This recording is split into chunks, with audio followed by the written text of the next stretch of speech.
Assalomu alaykum hörmətli televizor ko'ruvchilar. Dunyo Uyg'ur qurultiyi to'r televiziyasi kundalik xabarlar programmasiga xush keldinglar. Men Hidoyat Musajon. Bugun 4-oyning 9-kuni juma. Hammanglarning bugungi muborak juma kuni xayrlik bo'lsin. Aziz ko'ruvchilar, tövəndə bugungi xabarlar programmamızın tafsilotini huzuringizga sunmoqchimiz. Diqqat bilan anglag'aysizlar. Xalqaro kechirim tashkiloti tarafidan yaqinda e'lon qilingan 2020-2021 yillik dunyodagi kishilik huquq ahvoli nomli 8 betlik dokladda Uyg'urlar masalasi alohida o'rin oldi va 2020-2021 yillari Xitoy davlat raisi Xi Jinpingning Uyg'ur va boshqa musulmon oz sonli millatlarga har taraflama ziyonkashlik qilishni davomlashtirganligi ta'kidlandi. Dokladning Xitoy haqida yozilgan bo'limida boshda Xitoy hukumatining Wuhandan boshlangan koronavirusi haqida sayyoh xodimlarning ogohlantirishini yushirganligi, kishilarning fikr erkinligini ochiq-oshkora cheklaganligini ayblagan. Uningdan keyin Uyg'urlar haqida maxsus to'xtalgan bo'lib, Xitoy hukumatining atalmish bo'lgunchilikka, oshqunlikqa va terrorlikqa qarshi turish bahonasi bilan Uyg'urlarga qaratilgan bostirishi ayblangan. Xitoy hukumatining jurnalistlar, akademiklar va kishilik huquq tashkilotlarining Sharq Turkistondagi kishilik huquq vaziyatini tekshirish xizmatiga tug'dirgan qiyinchiliklari o'ttirg'a qo'yilgan. Taxminan 1 milliondan ortiq Uyg'ur va boshqa yerlik musulmonlarni asos qilgan Turkiya millatlarni xohlagancha qo'lga ilib, atalmish tarbiyalash markazlarida mingga yuyish qatorliq har xil usullarni qo'llanib, madaniyat qirg'inchiligi ilib berayotganligi ko'rsatilgan. Dokladda ko'rsatilishicha Xitoy konsulxona va elchixonalari muhojiratdagi Uyg'urlarni jimiqtirish va bostirish uchun Sharq Turkistondagi yerlik hukumatlar orqali ularning yurtidagi tuqqanlarini nishonlagan. Chet ellarda yashaydigan Uyg'urlar yo'qolib ketgan tuqqanlari uchun Xitoy hukumatidan hayotlik isboti talab qilgan, lekin ular buningga javob qaytarmagan. Xitoy bexatarlik xodimlari chet ellarda yashaydigan nurg'unlagan Uyg'urlar bilan aloqalashgan bo'lib, ulardan kimlik nomeri, turishlik o'rni, pasport surati, ayoli va yoki yo'ldoshining kimligi qatorliq uchurlar bilan ta'minlashini talab qilgan. Hatto ba'zi Uyg'urlar Xitoy bexatarlik soqchilarining chet eldagi Uyg'urlar haqida uchur to'plash va josuslik qilishini talab qilib qayta-qayta telefon topshirib olgan. Doklad yana Uyg'urlar haqida ma'lumotga erishishning nihoyatda qiyinligi eskartilgan. Xitoy hukumatining Uyg'urlar haqida uchur ilishga tirishgan Xitoyda turishliq chet ellik muxbirlarga qarata ilib borgan tutib turish va yoki chegaradan qo'g'lab chiqarib etish, vizasini yanglab bermaslik va yoki viza berishni rad qilish qatorliq cheklash qilmishlari ko'rsatilgan. Xalqaro kechirim tashkilotining mas'ullari bu vaqtda matbuotlarga qilgan so'zida, biz texmo ko'p Uyg'urlarning guvohliklarini to'plab, tekshirishimizda davom qilamiz. Biz Xitoy hukumatidan Birlashgan Davlatlar Tashkiloti va kishilik huquq organlarining mustaqil tekshirish hay'ati avatib Xitoyda cheklamasiz tekshirish ilib berishiga ruxsat qilishni talab qilishni davomlashtiramiz deb ko'rsatdi. Dokladning oxirida Xalqaro kechirim tashkilotining bosh kotibi Agnes Kallamart mundaq degan: Biz bir o'tkalda turyapmiz. Biz insonlarning izzat hurmatini tövəllatadigan kishilarni ilib etishimiz, barobarlik, kishilik huquq va insoniyatni asos qilgan dunyoni qaytadan barpo qilishimiz kerak. Turkiyada Uyg'urlar masalasiga izchil holda ko'ngil bilib kelayotgan o'qituvchi partiyalardan İYİ partiyasining raisi Meral Akşener va Ankara shahrining Cumhuriyet Xalq partiyasining bo'lgan shahar boshlig'i Mansur Yavaşning 5-aprel Twitterda Barin inqilobining 31-yilligini xotirlashi va Xitoyning Ankaradagi bosh elchixonasining ularga tahdid xarakterlik hujum qilishi Turkiya bilan Xitoy o'rtasida diplomatik kriz paydo qilgan. Turkiya Tashqi ishlar ministrligi 6-aprel Xitoyning Ankaradagi bosh elchisi Liu Xiaobinni Tashqi ishlar ministrligiga chaqirtib, Xitoy elchixonasining Twitterda e'lon qilgan bayonotidagi so'zlarga bearam bo'lganligini bildirgan edi.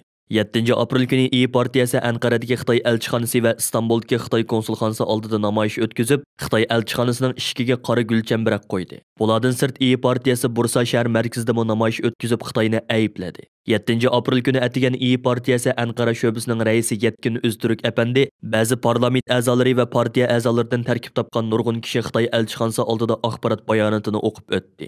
Keyin ular Xitoy elchixonasining oldiga qora gulchambarak qo'ydi. Türk ve chet ellik bo'lib ko'p sonda muxbir ishtirok qilgan faoliyatda partiya rahbarlaridan Yetkin Öztürk apandi muxbirlarga bayonot berib mundaq dedi: Hürmetli axborot xodimlari, so'zimni boshlashdan burun shuni demoqchimanki, butun dunyoning ko'zi oldida Xitoy tarafidan irqiy qirg'inchilik bilan osmolatsiyaga uchrayotgan Sharq Turkistonlik qarindoshlarimizning yanida ishkanligimizni va ularning dard alamlariga o'rtoqlashadiganligimizni o'ttirg'a qo'yaman. Shuning bilan birlikda har doim zulmga va zolimga qarshi turadiganligimizni, mazlumlarning ovozi bo'ladiganligimizni ta'kidlamoqchiman. Xitoy Birlashgan Davlatlar Tashkiloti kishilik huquq kelishimiga hurmat qilmay, Uyg'urlarga qarata irqiy qirg'inchilik ilib bormoqda. Biz İYİ partiyasi bo'lib sifatimiz bilan Xitoyning bu siyosatini qattiq ayblaymiz. Axborot bayonoti o'qib o'tilgandan keyin İYİ partiyasining rahbarlari va ba'zi parlament a'zolari ustiga "Ey Xitoy, bu ya Ankara" degan xat yozilgan qora gulchambarakni Xitoy elchixonasining ishiga qo'ygan. Ondan keyin qatnaşquchi ommaning chavak ovozlari ostida Xitoy elchixonasi oldidan ayrilgan. 6 va 7 aprel kunlari İYİ partiyasining Istanbul shahridagi mas'ullari Xitoyning Istanbulda turishliq konsulxonasining oldida namoyish o'tkazgan. Namoyishga İYİ partiyasi rahbarlari, partiya a'zolari, xalq ommasi va Istanbuldagi Uyg'urlardan bo'lib ko'p sonda kishi ishtirok qilgan. 7 aprel kuni Ankara va Istanbuldan boshqa Turkiyaning eng chong shaharlaridan Bursa shahrida Xitoyga qarshi norozilik namoyishi o'tkazilgan bo'lib, namoyishga qo'lida Turkiya bayrog'i bilan ko'k bayroq ko'tarib olgan ko'p sonda kishi ishtirok qilgan. Ularning hammasi birda Xitoyga qarshi shiorlar to'lg'an.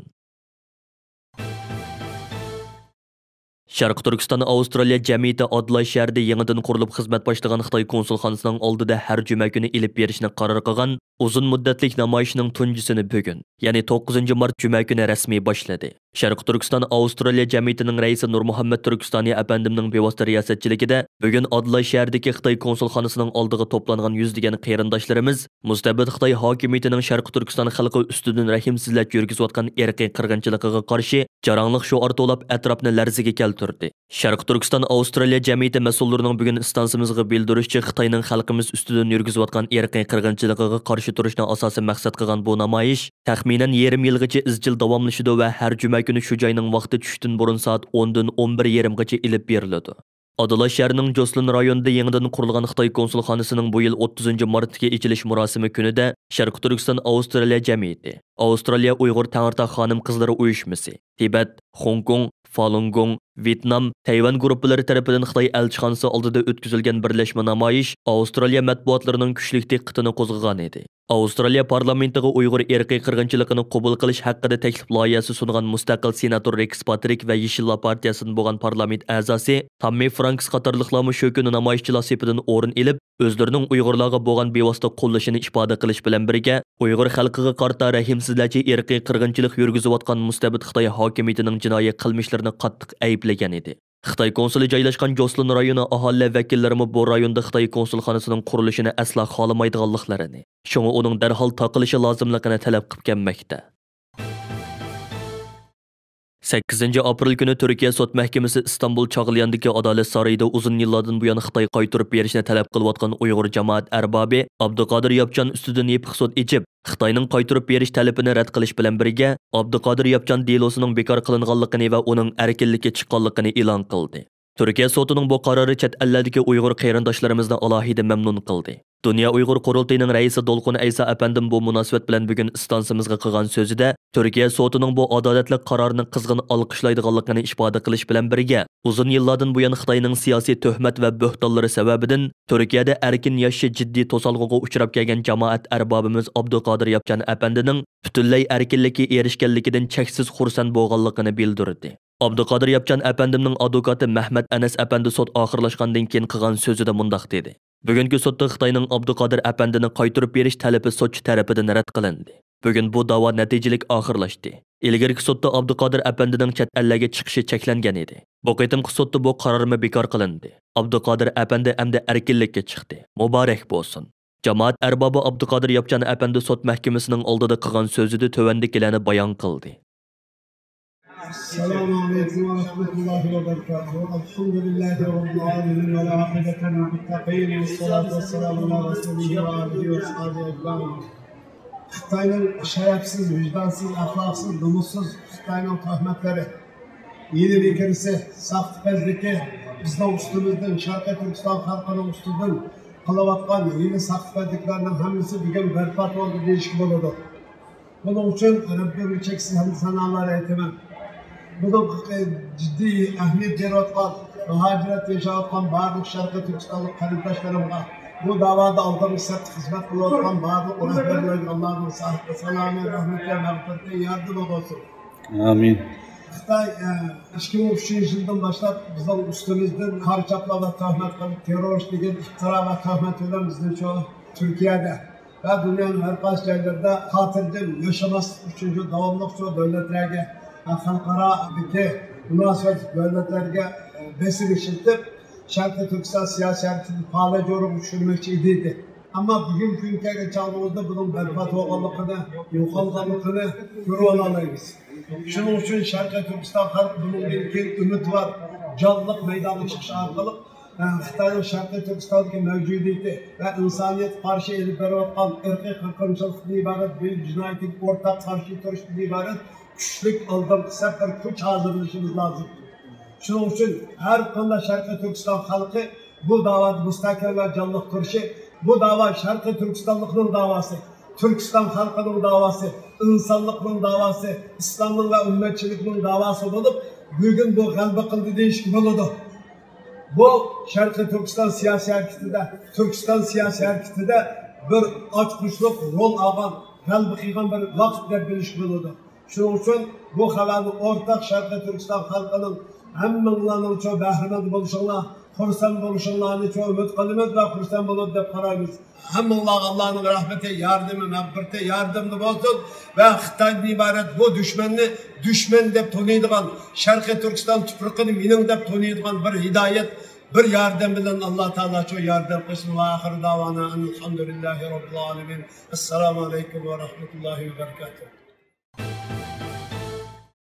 Amerikaning nopuzluq matbuotlardan bo'lgan Atlantik jurnalida Uyg'ur ayollari uchun Şinjandan ketganlik Xitoyning olqinidan qochib qutulganlik bo'lmadi mavzuliq bir parcha zo'r ko'lamlik maqola e'lon qilindi. Maqolada Xitoyning 2017-yildan boshlab Uyg'urlarga qaratgan zo'r ko'lamlik bostirish harakatining natijasida erlardan ayrilib kelib Turkiya qatorliq davlatlarda musofirchilikning butkul mushaqqatlari bilan yolg'iz kurash qilishga majbur bo'lgan Uyg'ur ayollarining hikoyalari bayon qilingan. Maqolada Xitoyning yo'l yo'riqi bilan Misrdagi Uyg'urlarni tutqun qilish boshlanganda erlari tutilib ketib, bolalari bilan yolg'iz Turkiyaga qochib kelgan. Eri chet elga chiqolmay Xitoyning lagerga qamalgan yoki bo'lmasa viza cheklamasi sababli chet ellarda ayrim davlatlarda yashab birlashamayotgan. Qisqasi o'xshamagan sabablar bilan o'xshash qismatlarga yo'liqqan Uyg'ur ayollarining musofirlikdagi mujodalasi bayon qilingan. Abdur maqolasida Turkiya qatorliq davlatlarda yashayotgan Uyg'ur ayollarining yashashni davomlashtirish ko'rishi, qiyinchiliklari va ularning o'zaro mo'riga tirab turib yashashda qaysar ruhini tafsili yoritib bergan. Maqolada Dunyo Uyg'ur qurultiyining axborotga mas'ul direktori Zumratay Erkin ziyorat qilingan. Zumratay xonim chet ellardagi Uyg'ur ayollarining qiyinchiliklarining nazardan saqit qilinganligini, chunki hamma kishining diqqati lagerlarga markazlashib kelib, uning yondosh ta'sirlariga yetarli diqqatga erishamay qolganligini bildirib mundaq degan. Uyg'urlarga qaratilgan bostirishni ko'p taraflamali krizis deb tushunish kerak. Bu krizisning nurg'un taraflari nazardan saqit qilindi. Sharq Turkiston ishg'ol qilingan zamin degan temada maxsus doklad tayyorlashga mutaxassis taklif qilish uqtirishi. Zo'ravon Xitoy kommunist hokimiyatining vatanimiz Sharq Turkistonda yillardan beri yurgizib kelayotgan milliy zulm siyosati 2017-yildan boshlab Sharq Turkistondagi Uyg'urlarni asos qilgan yerlik turkiy millatlarga qaratilgan irqiy qirg'inchilik va insoniyatga qarshi jinoyat tusini oldi. Buning natijasida Sharq Turkiston masalasi, jumladan Uyg'ur milliy da'vosi dunyoga misli ko'rilmagan darajada tonildi va rasmiy xalqaralashdi. Millatimiz tarixdagi eng xatarlik vaziyatda bo'lishiga qaramay, dunyo vaziyatida yuz berayotgan o'zgarishlar bizga bir tarafdan yangi umid va fursatlarni yaratsa, yana bir tarafdan milliy da'vo ishlarimizning bundan keyingi taraqqiyoti uchun bizdan yangi usul, yangi talab va yuqori saviyalarni talab qilmoqda. Hozirgacha Sharq Turkiston da'vosining dunyoga yetarli darajada tonilib ketanmasligi, shuningdek Xitoy kommunist hokimiyatining Sharq Turkiston haqida Şinjan azaldan Xitoyning ayrilmas bir qismi. Şinjan masalasi Xitoyning ishi deb kelganligi hamda xalqaro ahdnomalarga qaytilish va davlatlar bilan bo'lgan diplomatiyalik munosabatlardami bu shartlar qabul qilinganligi uchun xalqaro jamiyat Sharq Turkiston masalasini Xitoy davlatidagi osonliq millatlarning kishilik huquq masalasi deb to'nib kelgan edi. Lekin Sharq Turkiston masalasi oddiy holdagi bir kishilik huquq masalasi va yoki osonliqlarning zulmga uchrash masalasi emas, balki Xitoylar tomonidan besib ilingan bir zamin davlatning egilik huquqi masalasidir. Sharq Turkistonning mustamlika zamin ekanligi biz uchun munozir talab qilmaydigan haqiqat. Afsuski dunyo ishlari bizning hissiyotimizga baxmaydi. Birlashgan Davlatlar Tashkiloti va uningga a'zo davlatlarning Sharq Turkistonning besilingan zamin ekanligini e'tirof qilishi, xalqaro ahdnomalar va Xitoy davlati bilan bo'lgan munosabatlarga bevosita berib taqiladigan intayin cho'ng va nozik bir masala bo'lg'achqa, bugungi dunyoviy sistemalar va dunyo davlatlari uchun bu biz o'ylagandek undoq oddiy va oson ish emas. Bu sababdan bizning bu masalani tarixiy paketlar va xalqaro qonuniy asoslar bilan mukammal bir ilmiy doklad tayyorlab, dunyoga taqdim qilishimiz, dunyoning qoyilligini qo'lga keltirishimiz zarur bo'lmoqda. Navbatdagi xalqaro vaziyat va milliy da'vo ishlarimizning kelajak taraqqiyoti bizdan buni taqozo qilmoqda. Sharq Turkistonning ishg'ol qilingan zamin ekanligi haqidagi ilmiy dokladni dunyoga e'lon qilishga turtki bo'lgan sabab va zaruriyatlar tuvandikicha. 1. Sharq Turkistonning ishg'ol qilingan zamin ekanligi haqidagi pokitlik doklad orqali Sharq Turkiston masalasining kishilik huquq masalasi emas, balki besib ilingan bir zamin davlatning egilik huquqini asliga keltirish masalasi ekanligini hujjatlar bilan isbotlash, hamda milliy harakatimizning xarakteri va yo'linishini keskin va aniq qilib bekitish.